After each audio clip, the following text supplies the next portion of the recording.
Halo semuanya, selamat pagi dan selamat datang di Gereja Online. Pada hari ini, saya Devri dan sangat senang sekali pada hari ini saya dapat kesempatan untuk bisa berbagi kepada saudara tentang bagaimana pekerjaan Tuhan yang luar biasa terjadi dalam kehidupan saya. Dan di minggu keempat sesi What You Do Today Matters ini, saya mau berbagi tentang bagaimana untuk bisa berpegang teguh kepada Tuhan. Dan teman saya, Joseph, nanti akan melanjutkan sharing tentang rencana Tuhan. Jadi saya sudah menjadi Kristen sejak lahir. Tapi menurut saya perjalanan kekristenan saya itu berawal dari ketika saya pertama kali datang di Bali.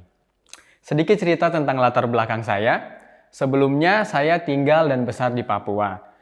Di sebuah keluarga dan ayah dan ibu saya berpisah sejak saya masih di bangku sekolah. Dan puji Tuhan, sampai sekarang keluarga kami semua masih dalam perlindungan Tuhan. Dan saya dibesarkan oleh ibu yang tangguh dan kakak-kakak saya yang hebat.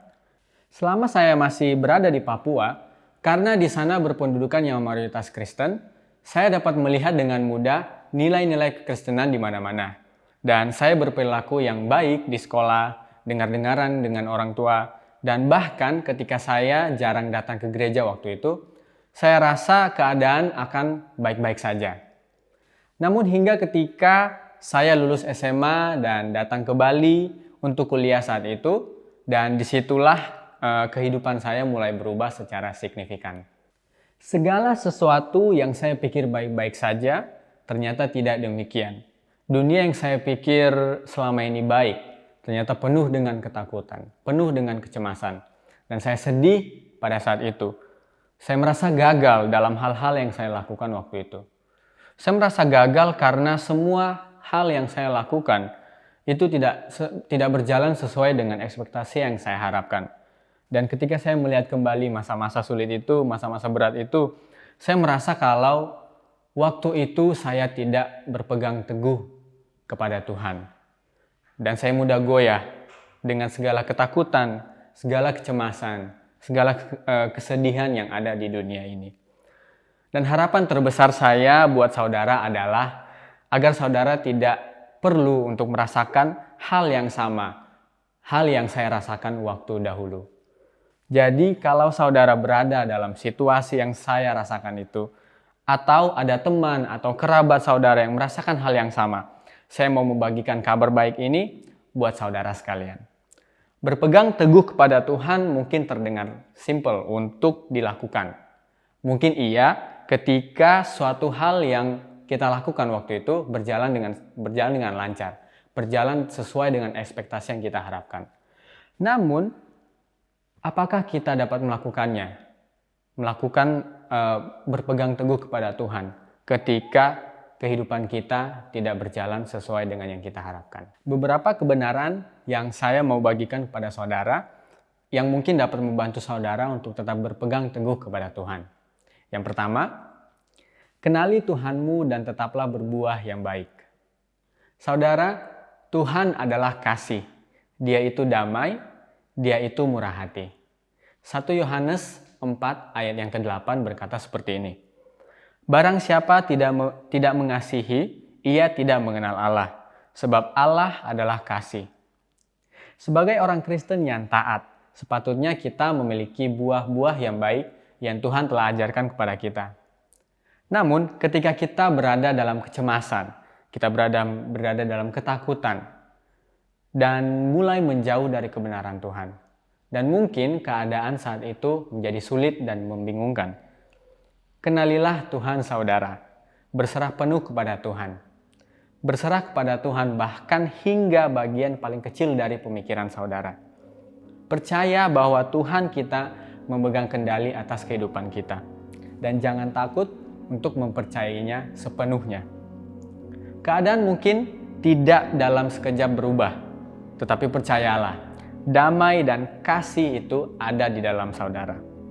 Ketika saudara tetap melakukan kebaikan dan menghasilkan buah-buah yang baik, saudara akan menemukan kuasanya bekerja di dalam kehidupan saudara. Saya percaya saudara akan menikmati kehormatan karena benar-benar mengetahui, mengenal, dan melayani Tuhan yang lembut dan baik. Dan yang kedua, saudara, berdiri teguh dengan kekuatan dari Tuhan. Dalam Efesus 6 ayat yang ke-10, mendorong kita untuk menjadi kuat di dalam Tuhan dan di dalam kuasa-Nya yang perkasa. Saudara bisa berulang-ulang memperkatakan ayat ini dalam keseharian saudara, bahkan dalam setiap jam.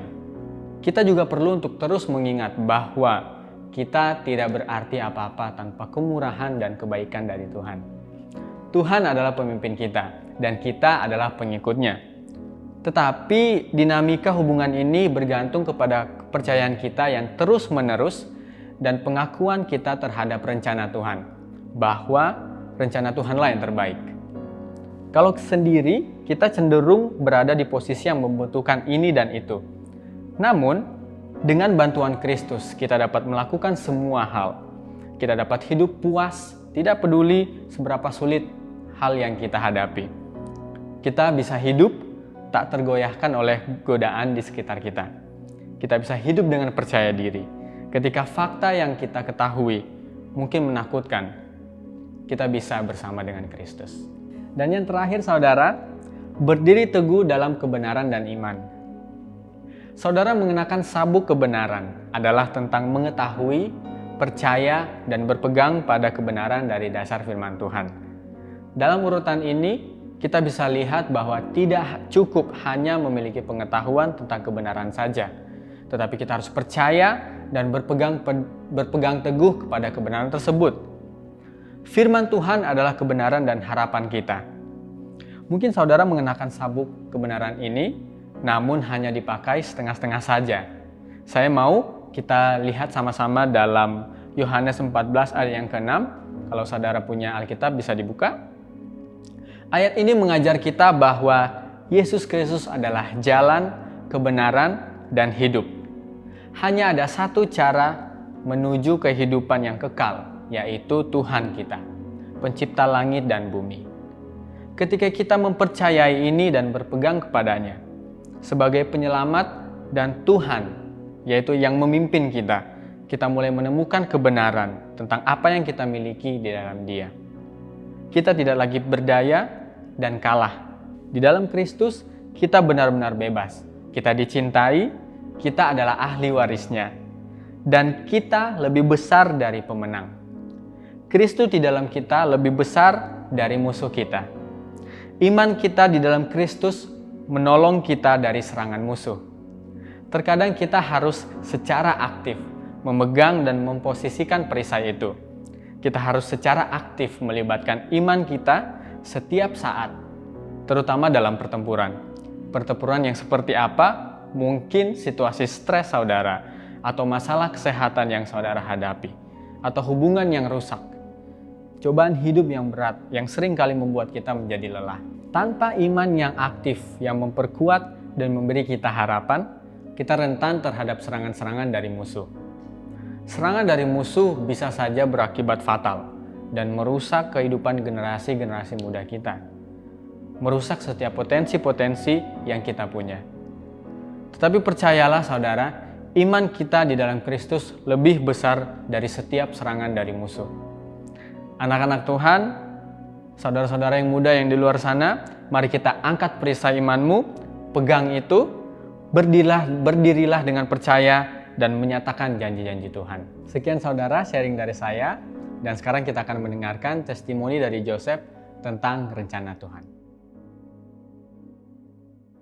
Halo semuanya, nama saya Joseph. Jadi pada kesempatan kali ini saya ingin membagikan sedikit kesaksian saya kepada saudara tentang rencana Tuhan dalam hidup saya. Mari kita mulai. Berawal dari saya kecil yang dimana kehidupan masa kecil saya tidak baik bahkan buruk. Dimana berbagai kejadian tidak enak menimpa saya dan ibu saya. Jadi sewaktu kecil orang tua saya sudah tidak akur, dimana ayah saya waktu itu selalu kerjanya marah-marah kepada ibu saya. Dan pada saat itu saya tidak bisa berbuat apa-apa. Seiring berjalannya waktu, kejadian itu terus-menerus berulang-ulang dan akhirnya ayah dan ibu saya harus berpisah dan saya harus tinggal bersama dengan ibu saya di Kuta. Pada akhirnya saat itu kondisinya saya hanya tinggal di Bali bersama dengan ibu saya. Dan ibu saya mencoba mencari yayasan untuk tempat di mana saya bisa sekolah. Dan ibu saya diberitahu bahwa ada yayasan di Ungasan yaitu Life House Kid yang sekarang adalah Bali Life Foundation. Dan pada akhirnya saya tinggal di Bali Life Foundation dan sedangkan ibu saya harus pergi bekerja. Pada saat itu saya belum menyadari bahwa saya ditempatkan di Bali Life itu adalah suatu rencana dari Tuhan dalam hidup saya. Dan pada akhirnya saya tumbuh di Bali Life, bisa sekolah dari SD hingga SMK. Itu merupakan hal yang luar biasa dan tidak sampai situ saja. Di Bali Life saya belajar banyak hal yang sangat luar biasa. Menjadikan saya bisa seperti sekarang ini. Contohnya, yang dulu saya belum bisa editing, sampai sekarang bisa editing, dan juga masih banyak hal lain. Bagi yang belum tahu, saya itu merupakan orang yang selalu khawatir akan hari esok. Contohnya, ketika saya lupa mengerjakan tugas sekolah atau lupa seragam apa yang akan digunakan besok, saya selalu mikir itu terus-menerus. Dan di dalam pikiran saya hanya ada rasa takut dan rasa cemas. Jika saya tidak mengerjakan hal ini, apakah saya akan dihukum atau sebagainya? Dan pada akhirnya saya berdoa setiap malam kepada Tuhan, meminta tuntunannya untuk hari esok.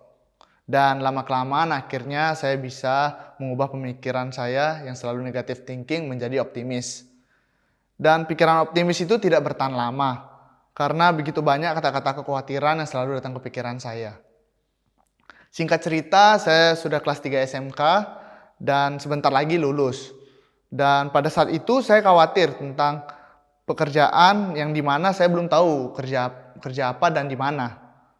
Dan pada akhirnya saya dapat tawaran dari Pastor Reg untuk menjadi staf di C3 di Bukit. Dan akhirnya saya terima dan resmi menjadi staf di C3 di Bukit. Saya sangat bersyukur karena langsung mendapatkan pekerjaan saat saya lulus SMK tanpa harus menunggu lama. Dan puji Tuhan saya bisa seperti sekarang ini semua adalah rencana dari Tuhan dan rencana kebaikan dan bukan rencana kecelakaan.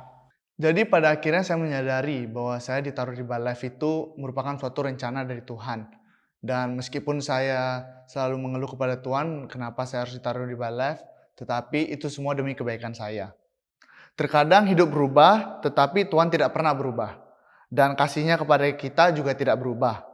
Jadi ingatlah ini, rencana Tuhan mungkin tidak selalu terlihat jelas, tetapi selalu lebih baik daripada yang kita bisa minta dan bayangkan. Dan ketika kita benar-benar mengetahuinya dan mempercayai itu, kita siap untuk apapun. Jadi di sini saya akan membagikan beberapa poin tentang bagaimana menemukan rencana Tuhan untuk hidup Anda. Berikut adalah 3 cara untuk memulainya yang saya temukan di Renungan YouVersion yang sangat terkait dengan saya. Yang pertama, carilah Tuhan melalui firman-Nya. Karena saudara membaca rencana Alkitab ini di aplikasi Alkitab, maka sudah jelas Anda sudah siap untuk melakukannya. Biasakan untuk membaca firman Tuhan setiap hari. Ada banyak rencana Alkitab yang bisa Anda mulai. Yang kedua, berdoalah secara teratur. Jangan biarkan gagasan tentang doa mengintimidasi saudara.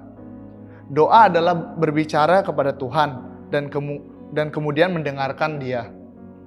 Jika Anda tipe yang mudah teralihkan, seperti halnya kita semua, akan sangat membantu dengan membuka aplikasi Note di ponsel saudara dan menuliskan apa yang ingin kita doakan. Dan poin terakhir yaitu tetaplah bersama dengan komunitas. Tetap selaras dengan roh berarti berada di antara pengikut Kristus yang berpikiran sama. Cara terbaik untuk melakukan ini adalah tetap konsisten dengan kelompok sel Anda dan menghadiri kebaktian gereja secara teratur. Bahkan lebih baik lagi, mulailah pelayanan di suatu gereja. Anda akan bertemu orang-orang yang baru dan mengembangkan persahabatan yang lebih dalam dengan orang Kristen lainnya. Setiap kita, termasuk saya, masih terus belajar dan bergumul untuk konsisten melakukan 3 hal tersebut. Tetapi yakinlah, saat fokus kita dan kerinduan kita hanya untuk Tuhan, kita mampu melakukannya. Sebelum saya tutup kesaksian pada hari ini, saya ingin membagikan satu ayat yaitu di Yeremia 29 ayat 11 yang berbunyi, "Sebab aku ini mengetahui rancangan-rancangan apa yang ada padaku mengenai kamu. Demikianlah firman Tuhan, yaitu rancangan damai sejahtera dan bukan rancangan kecelakaan, untuk memberikan kepadamu hari depan yang penuh harapan." Pada akhirnya ketahuilah bahwa Tuhan memperhatikan dan mengasihi kita lebih daripada yang dapat kita pahami. Tidak peduli apa yang diberikan oleh kehidupan kepada kita. Tuhan tidak akan pernah meninggalkan atau menelantarkan kita. Sekian dari kesaksian saya, semoga bisa menguatkan saudara untuk menghidupi dan menggenapi rencana Tuhan dalam kehidupan kita masing-masing. Dan sebelum kita selesai, mari kita berdoa. Mari kita berdoa. Tuhan Yesus, terima kasih Tuhan buat berkat-Mu pada hari Minggu ini Tuhan, kami bisa menonton gereja online secara bersama meskipun di rumah masing-masing Tuhan. Kiranya apa yang tadi Kak Devri sampaikan dan saya sampaikan Tuhan bisa menjadi kekuatan bagi teman-teman yang menonton di rumah Tuhan. Tuhan berkati kami Tuhan, ingatkan kami bahwa rencana-Mu ada di dalam kami Tuhan, dan bantu kami untuk menggenapi rencana tersebut Tuhan. Kiranya kami juga bisa berpegang teguh kepada Engkau Tuhan dalam setiap kehidupan kami Tuhan. Terima kasih Tuhan, berkati kami seminggu ke depannya, Engkau tuntun dan jagai kami Tuhan. Terima kasih Tuhan, haleluya, amin. Terima kasih saudara sudah menonton Church Online pada hari ini dan juga mendengarkan sedikit kesaksian dari saya dan juga Kak Devri. Semoga melalui kesaksian tadi saudara bisa dikuatkan dan juga bisa mengetahui rencana Tuhan dalam kehidupan saudara. Terima kasih, God bless you.